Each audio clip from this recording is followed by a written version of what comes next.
He was a lawyer fighting for justice in a country that refused to see his people as equal. He believed in freedom. The government called it a crime, and for that belief, they took 27 years of his life. Nelson Mandela spent his early years as a lawyer in South Africa, fighting against a brutal system called apartheid that stripped black citizens of their most basic human rights. He organized, he spoke, he led, and the apartheid government grew terrified of his growing influence. In 1964 he was convicted, alongside fellow leaders, and sentenced to life in prison for opposing apartheid. The man who fought for freedom was now stripped of his own. For 18 of his 27 years he was held at the brutal Robben Island prison, confined to a small cell with no bed and no plumbing. Forced into hard labor in a quarry under the blazing African sun, he slept on a thin mat on a stone floor, through freezing winters and suffocating summers, year after year after year. He could write or receive only one letter every 6 months.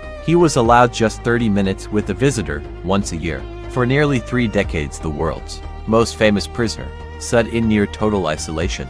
Most men would have broken. Mandela refused, even from inside that cell. Mandela led a quiet movement of resistance that slowly forced change from behind prison walls. He used his knowledge of the law as a weapon, fighting back against every injustice for himself and for every prisoner beside him. He became something the apartheid government never expected. Not a broken man, a symbol the entire world refused to forget. In February 1990, after 27 long years, Nelson Mandela walked out of prison a free man.